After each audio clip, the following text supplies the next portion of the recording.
All right, guys, we're going to begin starting here in about 1 minute. Welcome to On the Record with Alexander. Make sure you share this, please. Invite others so they can be able to watch this forum. We thank everybody for being here this evening. Beautiful day down here in Pensacola, Florida, Escambia County. All right. David, how we doing today, sir? Doing great, better than I deserve. Amen. Amen. Better than I deserve. And I'm just excited to be here. And certainly it's a great day. I had a great day out in the community. And I'm just excited about the opportunity to serve my community in a bigger way. Good, good. Well, I know we're excited as well. All right, so we don't want to waste anybody's time. We thank you guys for taking time out of your busy schedule. Once again, please share this event. Share this event.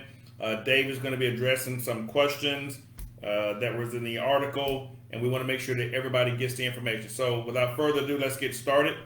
So once again, welcome to On the Record with Alexander. My name is Steve Wilmer with Steve Speaks, and I've had the pleasure of knowing David. You may not realize this, almost 30 years. Yes. Right? Yes. Yeah. Absolutely. Don't start telling no police stories.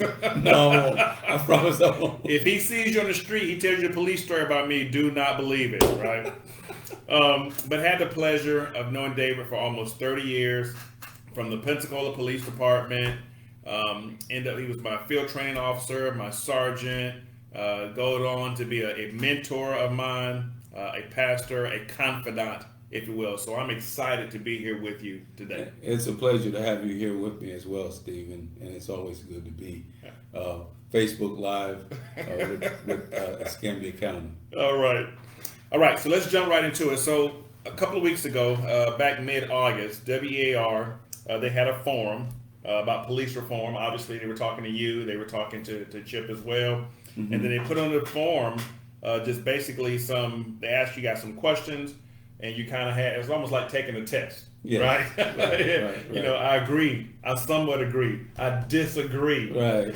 And a lot of questions came from that, and some people had some questions, and so this is an opportunity to go on the record with you to allow you to be able to, expound on some of those. So how about you kind of open up, address the voters of Escambia County, and then we'll go ahead and get started. Okay. Well, first of all, thanks again for being with me today, and certainly those that are tuning in.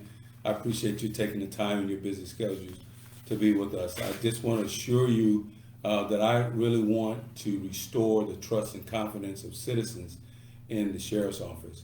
I know that the challenges that citizens face, I know that the challenges that law enforcement face, and I just believe that my goal of serving and protecting all citizens in Escambia County is really what we need right now. And my experience and dedication and my passion to community policing is going to take the Escambia County Sheriff's Department to the next level.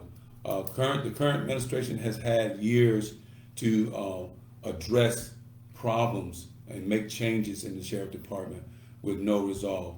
And I think the citizens at this point in time in their lives, they really deserve to have true leadership, trusted leadership, leadership that leads with integrity.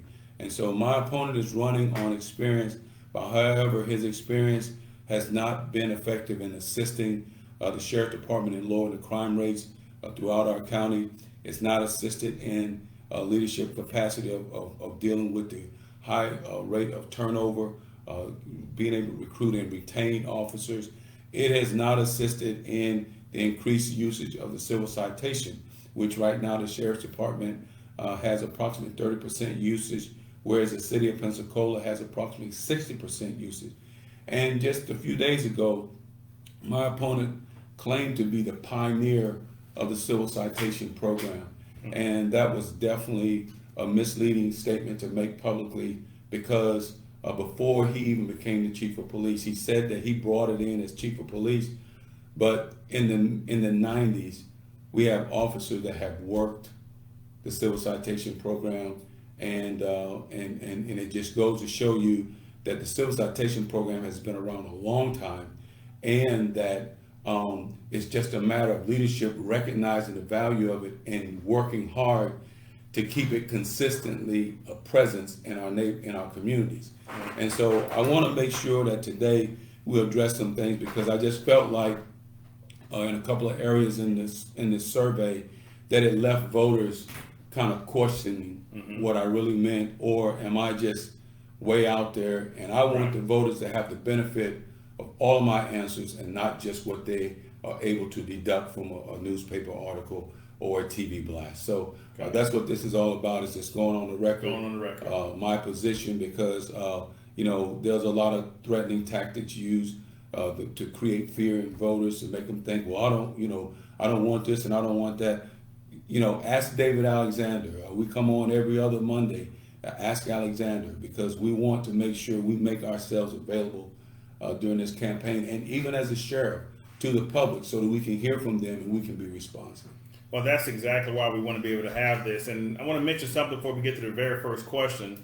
You said that the challenges that the voters of Escambia County have, the citizens of Escambia County has, and that's because of your 30 plus years in law enforcement, being the chief of police at the city as well. That's right. And have an extensive history of working with people in communities, as well as working with other agencies, federal, state, local, non-government, government, you name it. If you want to work with the police and solve a community problem, I'm all for it. We're gonna put our best foot forward, and 99% of the time, we are effective in getting the job done. There we go. Well, that's what we want, somebody who can get the job done. So, Absolutely. Let's jump right into it.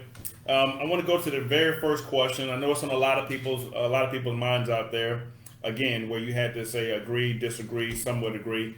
And the number one question was about defunding the police department. Now, we hear a lot of that on the television. It's all over the news. People are screaming, defund, the police. Yes. And I think really a lot of people don't understand what that means. And so your answer was you somewhat agree. Somewhat disagree. I apologize. You somewhat disagree.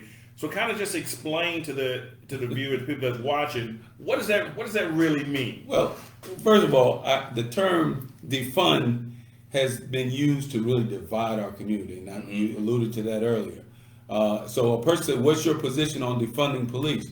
Well, first of all, when you say what's my position on defunding, I've heard so many definitions of it.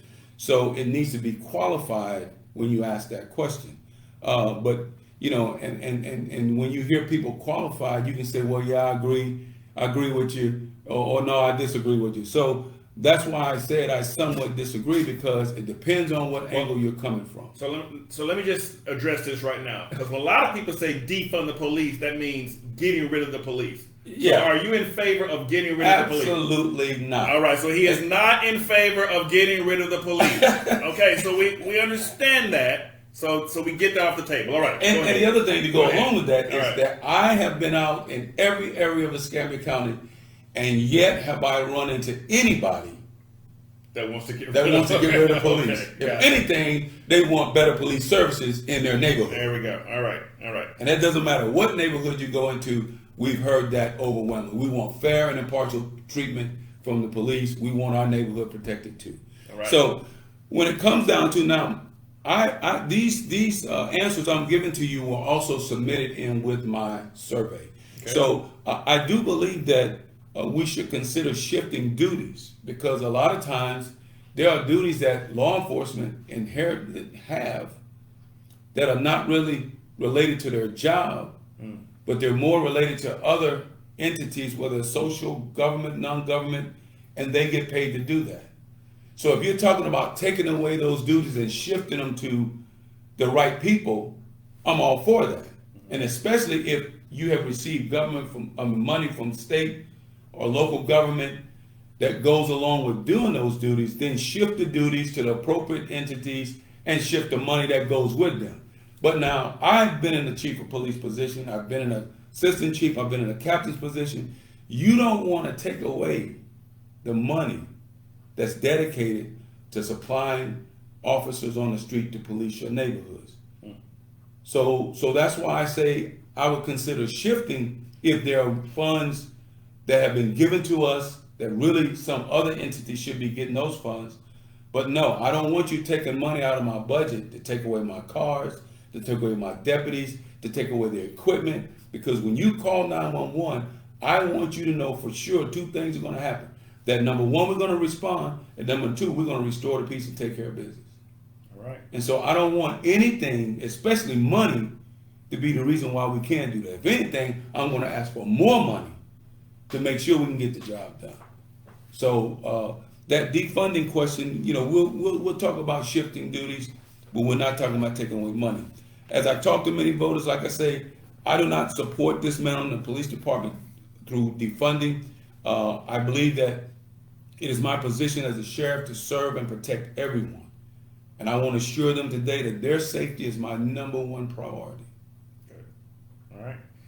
So now we got the commentary on somewhat disagree. Yes. So we understand what that means. Absolutely. Basically, shifting funds to where they should go. Right. I love your two things, right? Yes. Number one, that we're going to be able to respond Yes. and be able to restore order and peace. Yes. Amen. That's what you want from the police. That's what I want from the police. That's right. I want you to come and I want you to restore some order when you get there. Law and appreciate order. it. I'm a law and order man. All right. Let's jump into question number 2.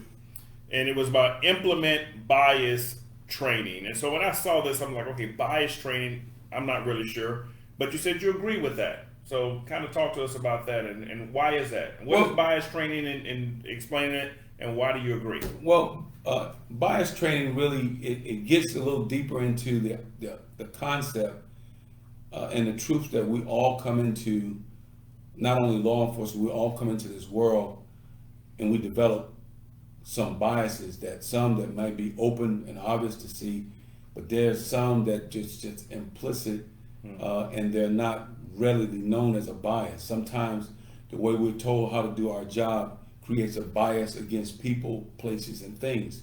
So it's just like a neighborhood. You can say, a lot of people say, well, I wouldn't dare go on the west side of town because there's nothing but crime and disruption there. So that's a bias that you could actually have built into you against the west side of town, not knowing that there's some nice neighborhoods, some absolutely fabulous neighborhoods on the west side of town.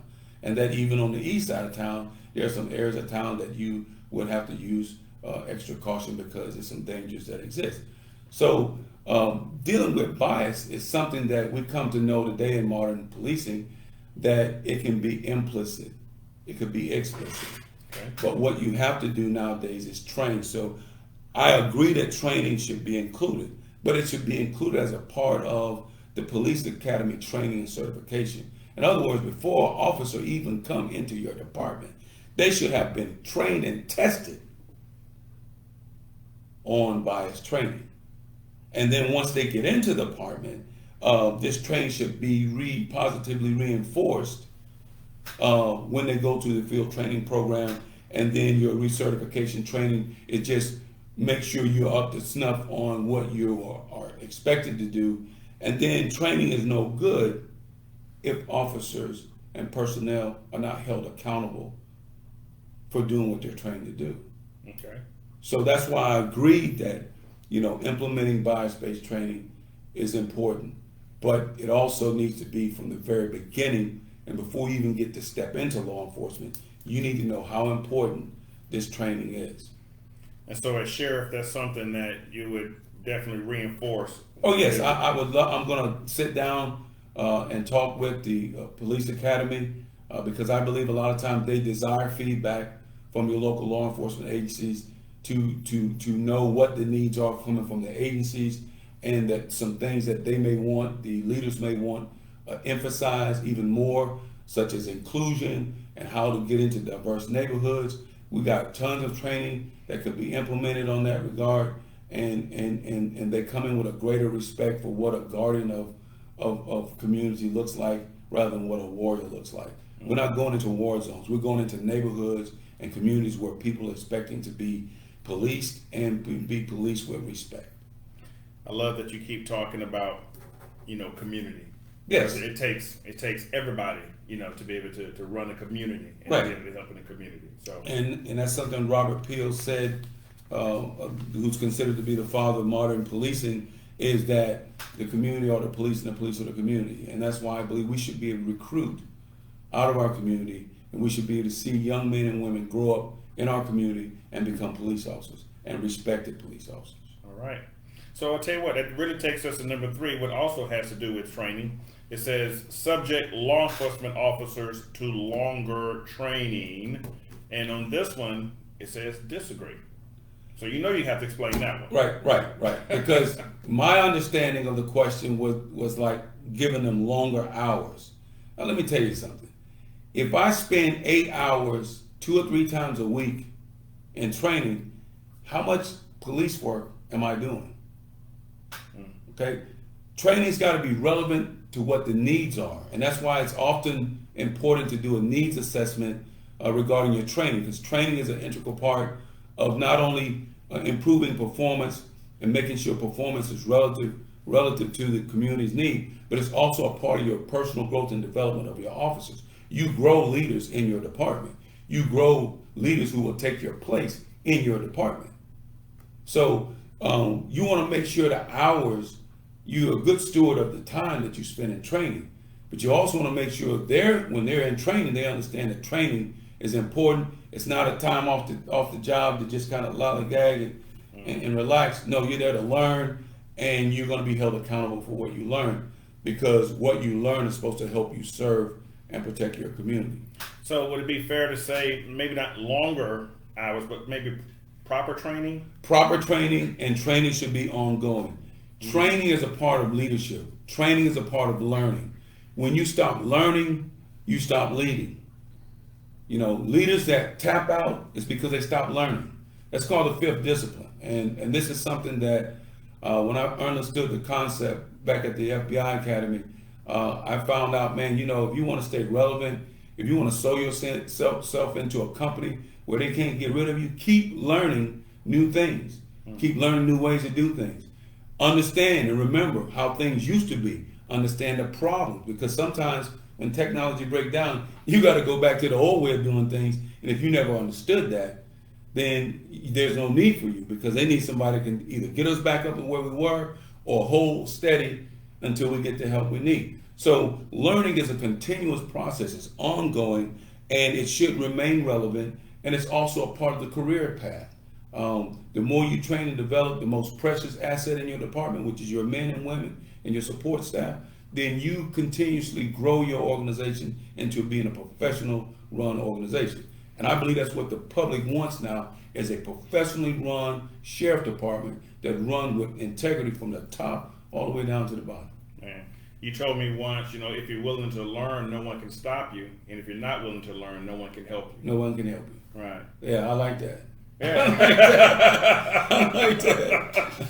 Now, you've mentioned a couple of times, you talked about leadership. Do you think it's important to have that strong leadership? Obviously not as the sheriff, just as the sheriff, but what about the majors and the captains and lieutenants and sergeants and things like that? When I talk about investing training into the most valuable asset in the department, that's from the rank where I am all the way down.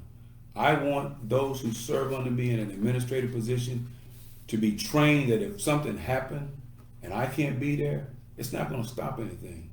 They know what the roadmap says. They know how we're going to get there. They know what we need to do to get it. And so what I found out as a field training officer is that when I trained my incoming officers to be field training officers, I actually set myself up for the next level. And when I did that as a sergeant, I trained them to become sergeants. Right. And I did it as a lieutenant. I trained my sergeants to become lieutenants. And I did it as a captain.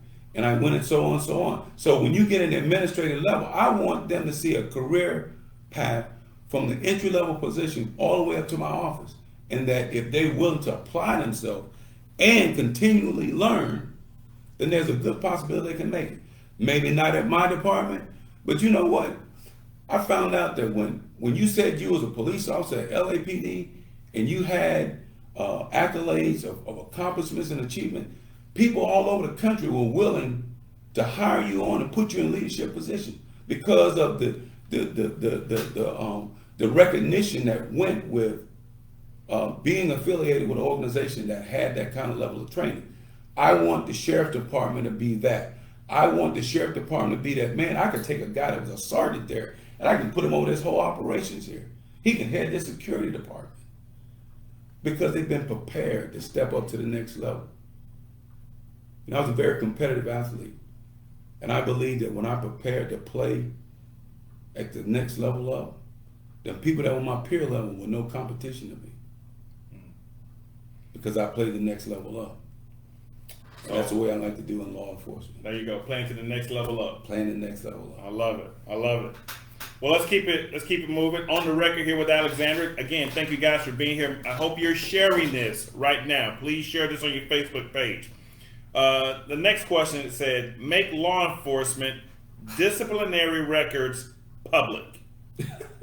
And again, it's somewhat disagree. So please explain that to the viewers. Well, and that was one of the, when you looked at the survey in the paper, that was one of them. I said, oh man, this kind of gives people a real bad, I understand the importance of public records. And certainly, when you run an organization based on integrity, you want to make sure it's transparent and that things that should be made public are made public. We're not getting that right now. You know what they want you to know, and good, bad, or indifference, it creates a lot of skepticism in the minds of citizens. But I believe that when I said somewhat disagree, there are information a lot of times that are in disciplinary files that include details of other statutory protected information. Okay. It could include medical records or medical information on an employee. And so just take the whole file and throw it out there. It's not a great idea. There are some things that are covered by law that you cannot give out. So when I'm dealing with a non-law enforcement entity, I'm trying to read into what are they asking me. And if I'm not sure, I want to explain my answer. So I said I will always follow laws that govern public records, but however, discretion is necessary when you're releasing certain information that could even put the lives of people in danger. I remember one case where a gentleman was trying to find out what the name of a CI was that did a control buy that allowed his house to get raided because he was a drug dealer. And he went through great lengths. He went through great lengths of filing complaints directly and indirectly related to that case. And had you just had this policy where all the records are just dumped out there and you let the public have it, the life of this person that actually gave the information that caused this drug house to be shut down could have been put in danger, and that person could have lost their life. So I believe that you just don't go out here and throw that out as a public policy, because guess what will happen? When you get elected, they're going to hold you to it. And when you start backpedaling on things that you said, they're going to make note of that too. Wow. And so that's why I felt like that question desired some qualification to it, because if you're telling me you're going to throw everything in a disciplinary file out there, I'm telling you, you're going to open up a can of worms that may cause ongoing investigation to be compromised. You could cause someone to lose their life. You could put someone's personal information that's protected by law out there for public display. So obviously you're running for sheriff of Escambia County, and then talk about politicians. You just mentioned something. Sometimes politicians have a tendency to put something out there, to use your words. They put something out there, and then they start backtracking. Right.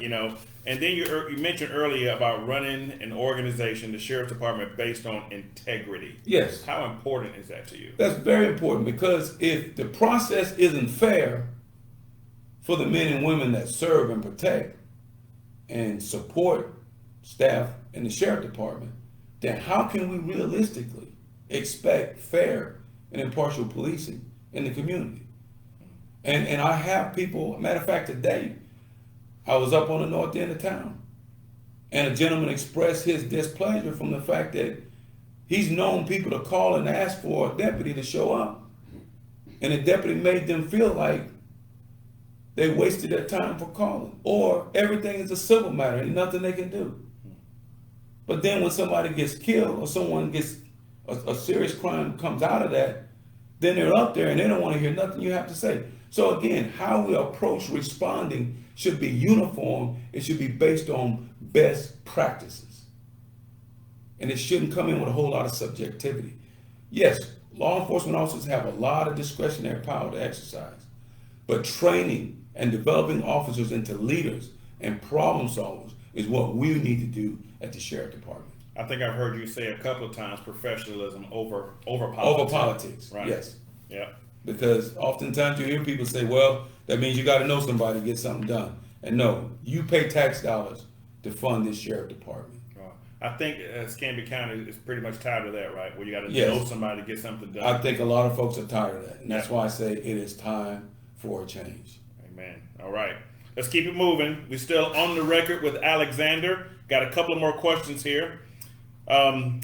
Require law enforcement officers to learn de-escalation tactics and enforce them, and then use them during protests if necessary. Now you're neutral on this. So again, explain to the voters of Escambia County Well, your answer. this questionnaire was supposed to have been to bring to the candidates some concerns or demands that the group of protesters had. Okay. And so now on this question, my question was, is this the news journal's interpretation of what they said?